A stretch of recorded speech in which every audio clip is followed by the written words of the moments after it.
Hey, what's good? Thomas Henry? Yeah, he played Blue Omni in the last one, right? He's topped a whole bunch of events. Yeah, let's get him on the channel. All right, man. So, can you tell me a little bit about yourself? Hey, my name is Thomas Henry. I have been playing trading card games for a very, very long time, and I'm really excited to be playing the Digimon TCG. This is the fourth place deck list from this past PPG event, and before this, I also topped the first Bandai official tournament, um, the PPG 3 box tournament, and the PPG um, $2,000 tournament. What place did you say you got in the 2.2K? And that one I got sixth place. Um, I also got sixth place in the 3 box tournament, and then I made top 16 in the Bandai official tournament. Awesome, man. Congrats. And how would you say the list has evolved from the first official Bandai webcam tournament you did? A lot actually. I know before, like I wasn't playing like Zudomon at all. I was still playing the Mat Tamer, and it was just a lot of unnecessary cards that I was running in the deck, trying to be different, thinking that I had a firm grasp on what I was doing. But after more significant playtesting, I changed the deck a lot, and from that, my results have been getting much better. Okay, okay. Well, congrats on numerous tops. I'm very excited to have you here on the channel and get to interview you and pick the brain of someone that's really coming up in this game. Thank you. So we got here like a fairly standard with a lot of growth Blue Omnimon Turbo deck, and you already brought up the fact that you didn't really want to continue playing the mat. Could you go into depth a little bit why you choose to go tamerless? Um, the starting at 3 time always is nice, but after playing certain time, even if you're at 1 time, just say like I'm at like 1 time and I need to go into like Zudomon for like evolve to like the Zudomon for 3 time. You generally don't care if you give your opponent like 2 to 3 time to work with because cards like Metal Garurumon can extend your board without using any time at all. And anything more than that is I feel was just unnecessary. Um, you don't really have to commit a lot of time for your power plays. Um, and also we have Hammer Sparks. If I ever needed to really go to like 2 or 3 time, um, I always had that ability to do so. Okay, okay. I've noticed some of the other players cutting the Gabumon or Drabumon, the one from the packs. The How? the one that draws a card on play. Yeah, yeah. How do you feel about that?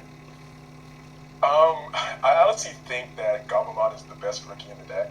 Um, Only because of like how versatile it is. Being able to either evolve and draw a card, or if you have to like hard cast, because you're trying to give your opponent as little time as possible, and you still get to draw a card, is very valuable when you need to like dig for certain evolution pieces. Um, so that's why I always ran it at 4 because of that versatility. Okay. Let's see. Um, so you're running the standard six value vanilla rookies, the memory gain Gomamon, and I'm kind of on your level. I truly think that the Gabumon that lets you draw one card on play is, if not the best, a strong second best choice for the Blue Omni Turbo. I do like the gain one memory Gomamon just because if you like try to swing at security and you're at two, or if you're at one and you swing at security with say a Zudomon that digivolve from it, or even like a Plesiommon, then if your guy gets wiped out, you can set up another like level five in the back in the racing area, or even go into another level five and choke your opponent to one. Yeah. And another really good thing about the Gummamon is if you play Gorillamon on top of it, you can actually just start swinging with your Gorillamons because it only costs 1 time to evolve into Gorilla. And if you attack and it has Goemon under it and it dies, you pretty much just took out a security for free. That is if you already have like another evolution chain going. Um, but yeah, if you want me to, I can just go through the list card for card. Um, Yeah, I got it up here on my screen. One more real quick question about kind of like you as a player. Obviously, I apologize about these notifications. I should turn that off. Um, so you've done very well for yourself in several events now, and you've been sticking with Blue Omnimon for all the events, correct? Correct. Okay, I was actually checking my resistance in a couple of the 3 box tournaments and uh, the 2.2K, and I just seen your name kept staying up at the top, staying up at the top, and I'm like, okay, and he's playing Blue Omni. I think I checked a game out on stream. Um, Sorry, I got Marcel Long is kind of blowing me up right now. Um, and do you feel like with your knowledge of the meta that Blue Omni is just by far a superior deck? Um, I wouldn't say it's like miles ahead of the rest of the meta, because right now I still think purple is a really good deck. As we've seen from the past two tournaments, it has taken first place back to back. So there is like merit to purple also being very, very good. Um, but I just have the most play testing with Blue Omni. I'm very comfortable with Blue Omni, and I just like the play style with Medical Blue Omni. Um, and that's why I chose to stick it out with Blue Omni instead of switching to something like purple or Ricky Rush, because I think those two are also really good decks in this format. Yeah, I believe Marcel Long just got a pretty decent place. I know the Steven Rodriguez just three or top four. I think he got third with Rookie Rush. Um, Mm-hmm. I've been kind of just messing around with rogue decks for a minute, but I definitely really enjoy the way Blue plays. So yeah, if you want, just give us a quick run through of the individual cards and why you decided that number for those specific cards, and if you can recall any specific matchups where those specific numbers. Like I see the two lower Leomon, Yep. and I imagine that guy made some plays. And another thing I wanted to discuss is the Volcanodramon. So I'll Okay. just give the floor to you, man. All right. So starting off with my babies, I played four Upamon and one Wanyamon. If you looked at my earlier tournament reports, I was only playing four Upamon, but because of some of the games, especially against purple, that I get drawn out, I really needed the fifth baby. So that's why I opted to put the Wanyamon into the deck.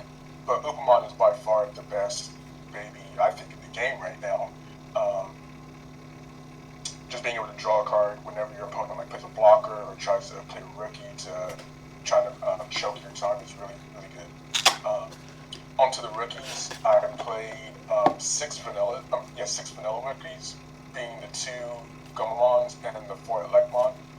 Um, I did have this as a 3-3 split at first, but I realized that when I would clog with a bunch of Gomamons and I needed to play multiples to try to seal the game, if my opponent ever played an Omnimon and wiped out all my Gomamons, then I would be in a tough situation. So I decided to run more Elecmons so that that wouldn't happen. And then I explained the Goblimons, which I play four of, and then I also played the four of the memory gain Gomamons. And I think this is honestly just the perfect ratio for the rookies. Onto the champions, I play three Garurumons, four Blocker Grizzlymons, and four uh, Gorillamons.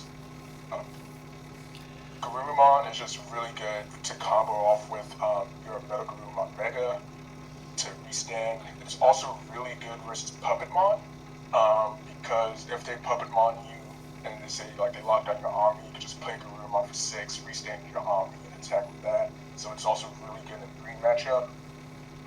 Grizzlymon is just overall just your blocker standard, and then Gorillamon being your one evolve cost champion is just standard in any of the Omnimon Turbo decks.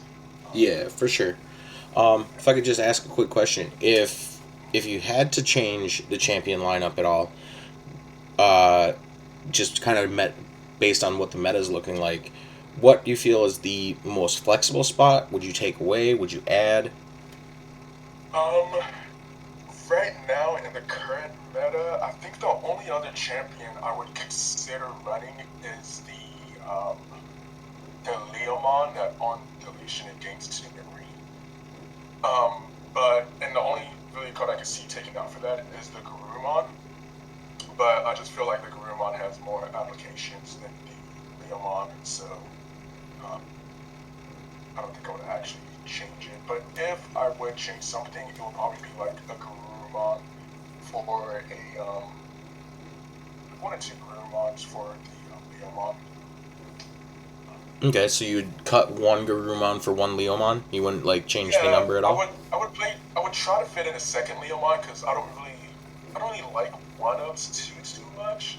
Um, but yeah, Garurumon would definitely be one of the cards that I would cut, and I would just have to play around and see what the second card would Okay. Yeah, myself, I'm a big fan of Leomon. I think, like, I don't, he's not like a really memory gainer, but he's like a memory placeholder. And I dig that. Like, if you can get in there for a free body and then extend your play the following turn. Plus, I'm partial because I like him from the anime. Have you watched the anime? be. Not recently. No, I didn't watch the reboot. Yeah, I haven't checked the reboot out. Yeah, I used to watch it all the time back in the day. Heck yes. Alright, so I'll give the floor back to you, going on to your level 5s. Alright, so the level 5s, I play 4 Monzemon, which is just the cheapest way to go up into your Omnimons. Just no explanation there. Pseudomon, I think, it's probably like the best Digimon in this deck, honestly. It honestly overperforms in every matchup. Um, if you brick and you open up Pseudomon, you just play it, and like especially if you go first, you can just play it, and your opponent like doesn't really have an answer to it, and you just draw 2 cards, and then your next turn you can just go into like a Plesiomon. Um, and if they decide to hardcast like a rookie or something, then you're gaining that time when you attack as an inheritable skill. So like the Xenomon just overperforms. Like in every single match, I want to see this card at least like 1 or 2 every single game. If I don't see it, it's probably a problem to be honest. But it definitely is the best value level 5 in the deck. You get a lot out of this card. Um, and then something I tested for this tournament specifically was the Leo Loader mod. Um, I wasn't running this before. I was playing the War Guru mod that whenever your opponent doesn't have a Digimon with a source under it, it will get security attack +1.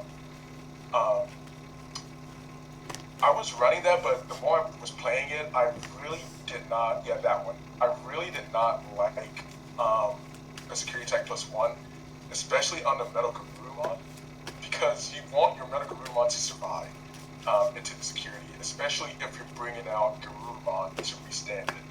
So giving the security attack +1 just makes it so that that's one more security check that you have to pray that your Metal Garurumon doesn't die to, which most likely it will die. Because So because he only has 11? yeah, because he only has 11, right? So it dies to any other mega that's in the security, and it dies to like Omnimon or like there's a lot of things that it could check and die to in the current meta. Yeah, I feel that. So I just didn't want. I wanted to reduce the chances of it dying into security checks. Now, if it was under a Plesiomon, right, then that's a little bit different story because the 12K beats over like all of Purple's megas, um, and the only thing you have to worry about checking into is like the mirror match, Plesiomons, Reds, Vanillas, 12K, and then like Omnimon, and then like Millenniumon. But I just felt like the Leo Lotamon actually being 10K DP was more valuable than having the security attack +1.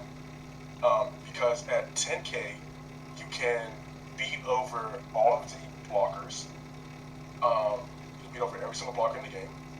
It can also survive the majority of security checks. it allows you to be aggressive at a level 5, which the War Garurumon does not allow you to do. So there's definitely some matches where you can just stick Leomon and just keep attacking with it, and you'll be fine.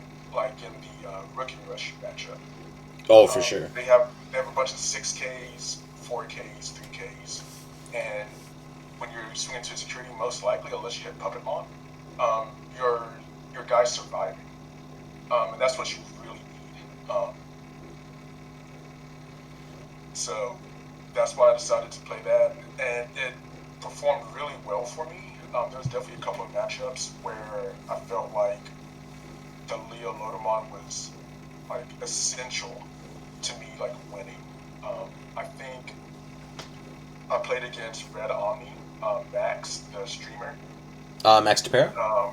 Yes. I played him, and the Leo Lodomon just like put in so much work versus that matchup. Um, so I would definitely keep 2 of him in going forward.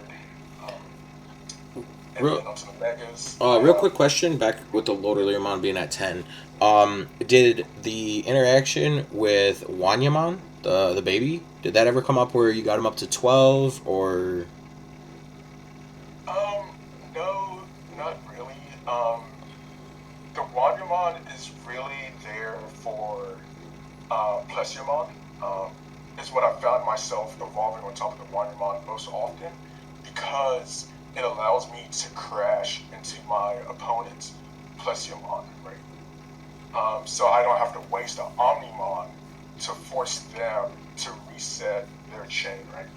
Because in the mirror match, it all comes down to whoever plays the Omnimon first is most likely going to lose if your opponent can answer it immediately.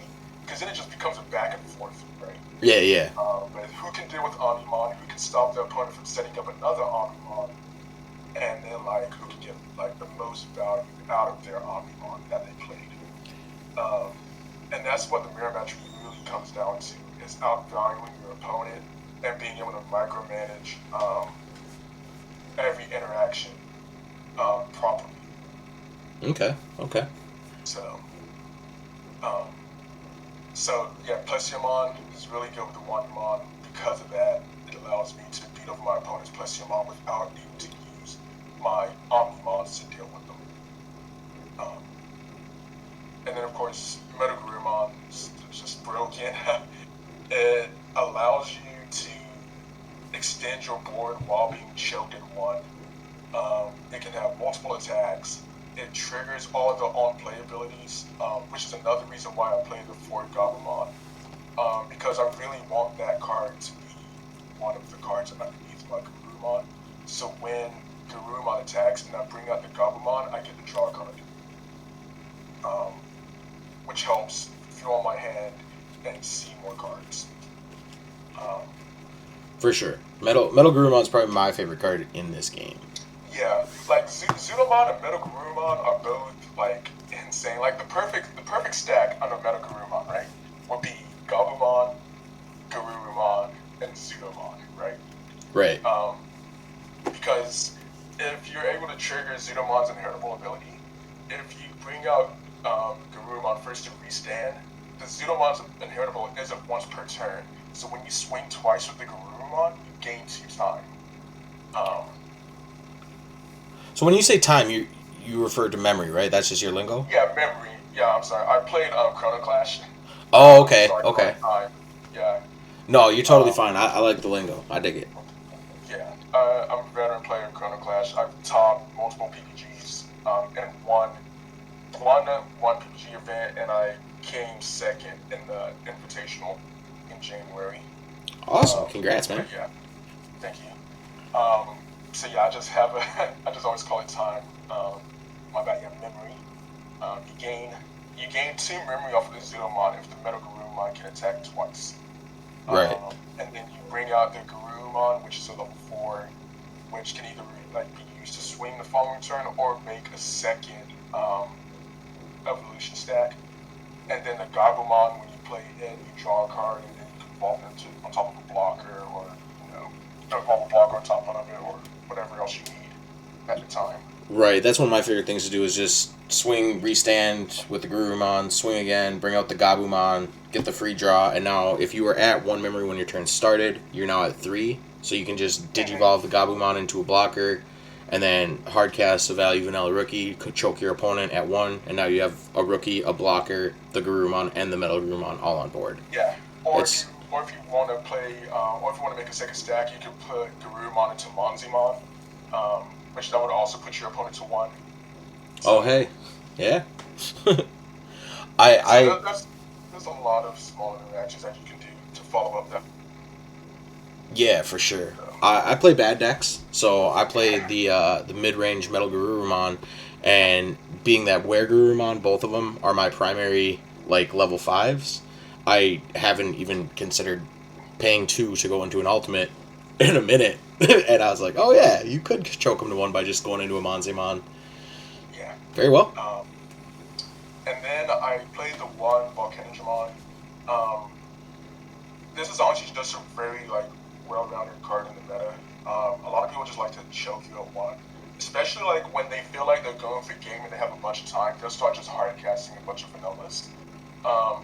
A bunch of rookies, and at that point, if you have the Volcanigimon in hand, which is more of a like mid to late game card, that's why I only play one because I don't really want to see it early because it's usually there to help close games or swing losing games back into my favor. Right? Yeah, for sure. And so when your opponent's spamming Mercury, so like Rookie Rush is really good. Against Purple, it's also really good. Oh, super MVP against Purple. Yeah, it's really good versus Purple also, which is why I was thinking about bumping it back up to 2, but I feel like I have enough draw power in the deck that I can, 9 times out of 10, I can see it almost every single game. It's very rare that I don't see the Volcanigimon. But yeah. And then... Real quick, if you were to consider bumping it up to 2, because right now we're already looking at possibly adding in another Leomon, what do you think you would cut for the second Volcanigimon?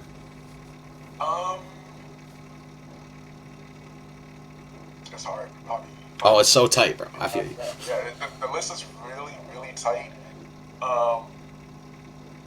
Maybe a Leomon. So I drop you to 8 ultimates. Is there any? Which I think 8 ultimates is fine. Yeah, that's not bad. I played 9 just because I want to see. Like I said, I'm not a huge fan of one-ups, so I didn't want to play just one Leo loader. So I just decided to play 2. So if I need it, I'll see it. And I usually don't need to see it early. I can see it like in like a mid game when we're in that back and forth, and I just need something of higher value to swing the game in my favor. Yeah, for sure. It sucks when that Volcanigimon's your last security card, though. Yeah. Alright. Yeah, so we got Omnis. Omnis, we should probably talk about him. He's in the deck. Yes.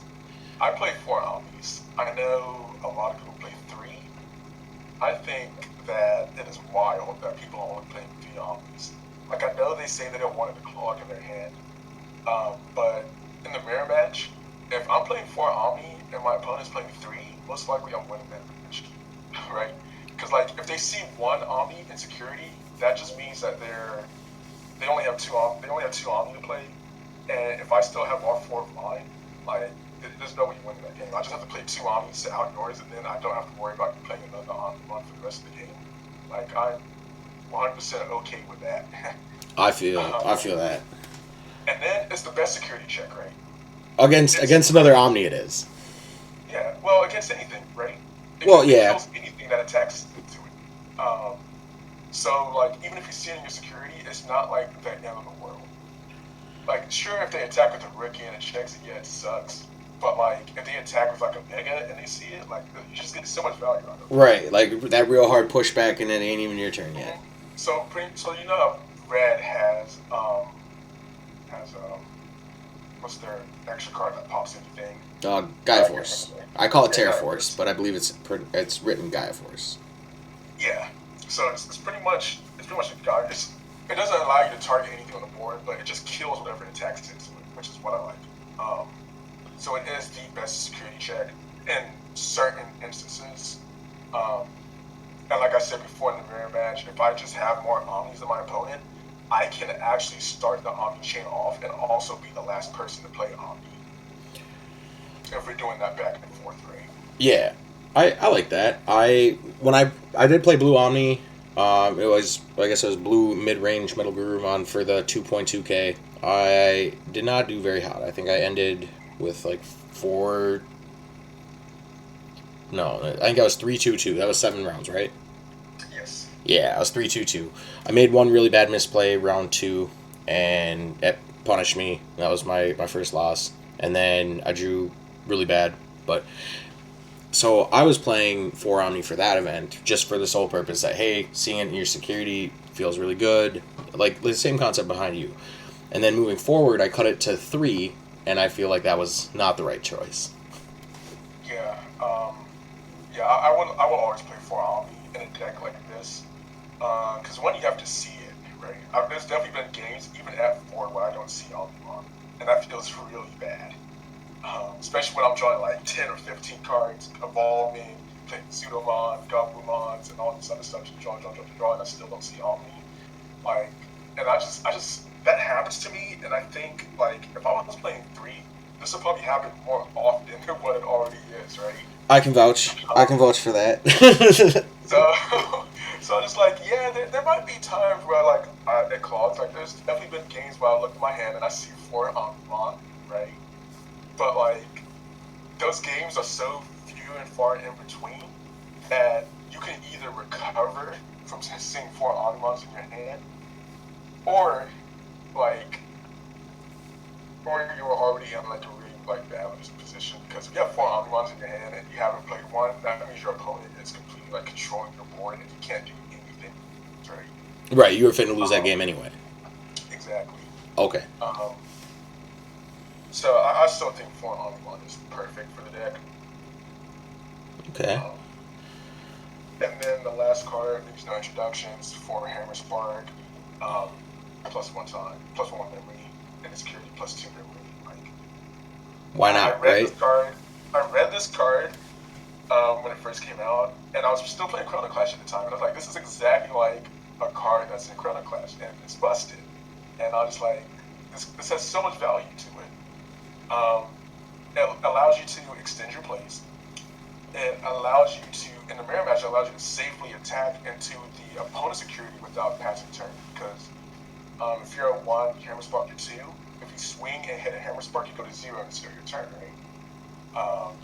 So that's something you always have to keep in mind about like how many hammer sparks your opponent's played, so you know if you need to be prepared to hit a hammer spark in your opponent's security, right? Oh yeah, for sure. So I have heard from several people what they like to do is they'll save their hammer sparks to kind of overextend in the mirror match. And then what you're saying is you actually like to consider just dropping the 1 just to let you be safe from a hammer spark in your opponent's security. In some cases, right, I do hold multiples for when I need to make a power play, right? So like if my opponent puts me to 1, and like I have my Meta Guru, my stack ready, and ready to go, ready to extend my board, you know, playing Meta Guru right now will like pretty much solidify the game for me.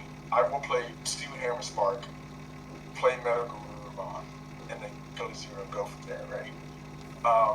Or like if I need to go from 1 to 2 to play Plesiomon and Omnimon, I'll do that also. I know I've seen in a lot of my mirror matches, I've seen people play Hammer Spark just to play a rookie to put me to 1 already. I will never do that.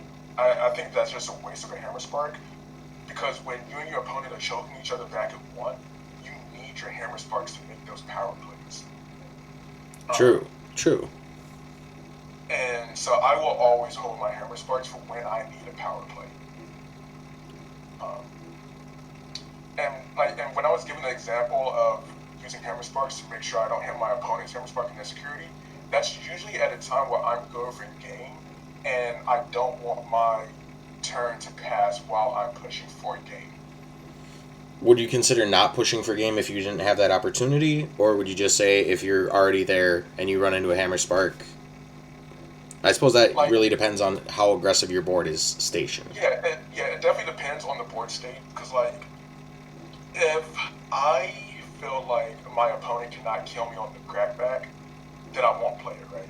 Right. But if I'm in a situation where like this is my last turn, I need to win, then yes, I will play it safe and like either not play into the Hammer Spark, um, or if I know there's nothing I can do to stop myself from losing next turn, then you just have to yellow it and just go for it. Like after a certain point, you just have to go for it. You can't always be afraid, but you have to realize when you're at that point.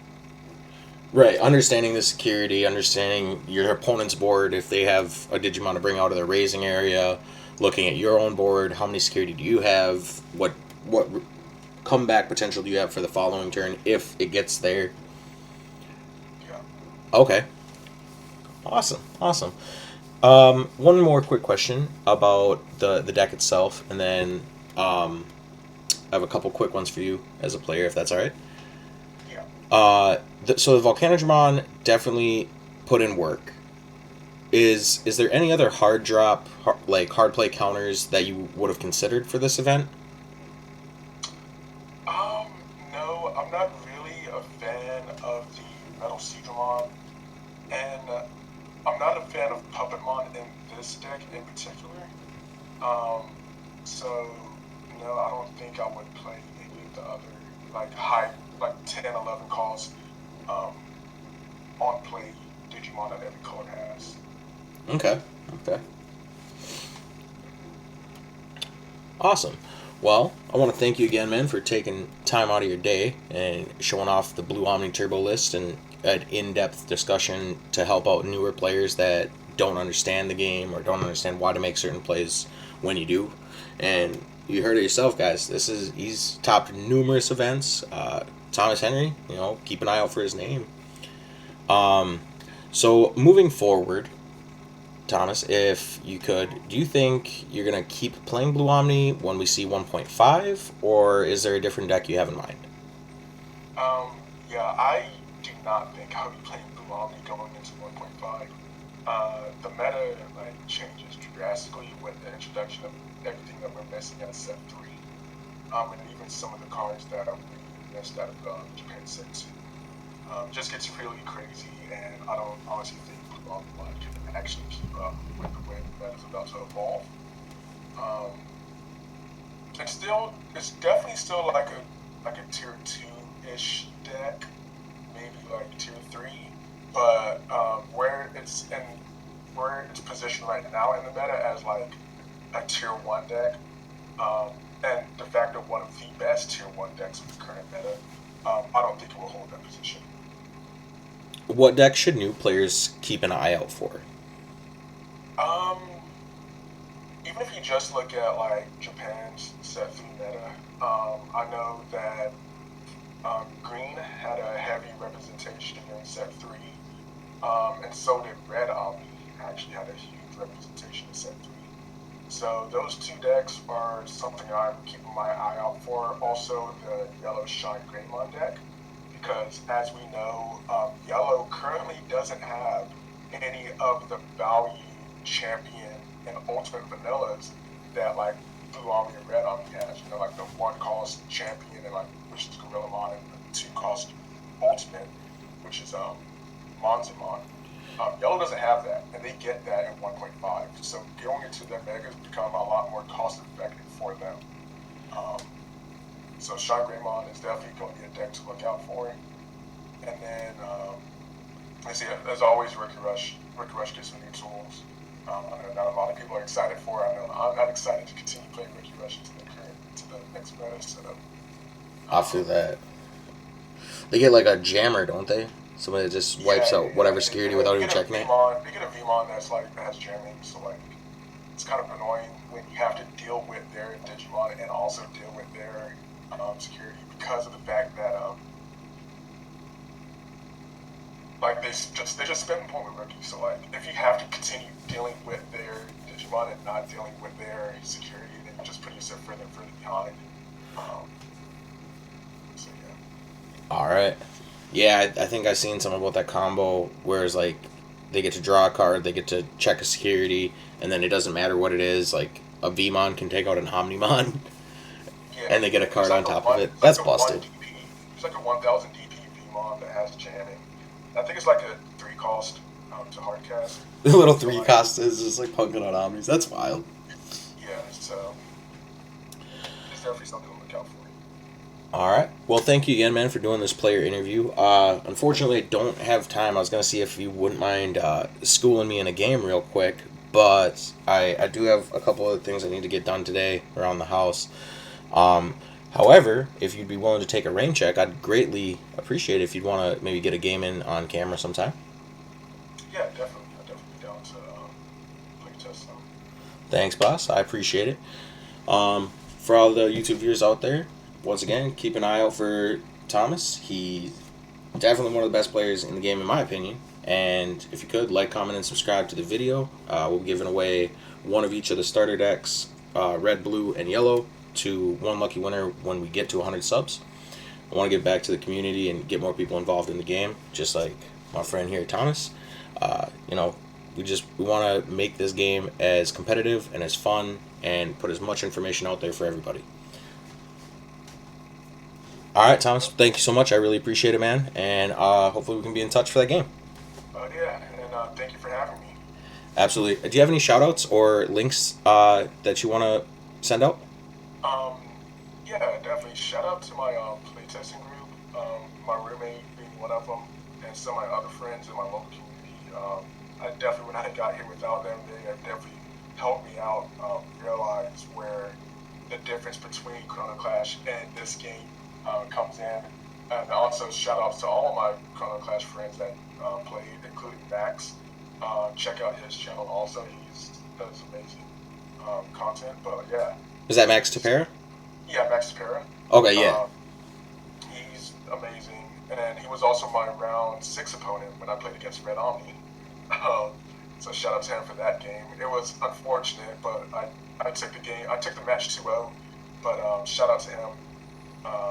And yeah, shout out to you, man, for having me.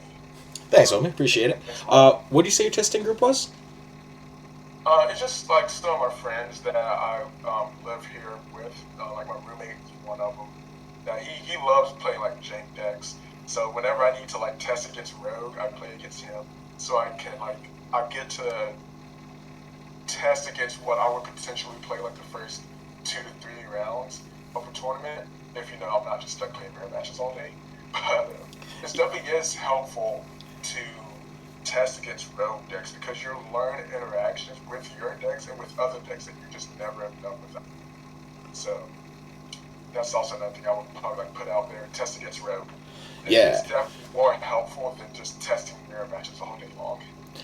I can vouch for that. I like to play jank just because I like to see. Well, I miss that in like real life events. Like I like to see the look on their face when they like look up at the hand, look up at the board, look over at me, and they're like, "I have no idea what to do right now because I never prepped for this." Like that's why I play card games. Exactly. All right, man. Well, thank you so much, and stay healthy. And I'll look forward to a game in the future. Yeah, definitely. Thank you. Bye. Laters.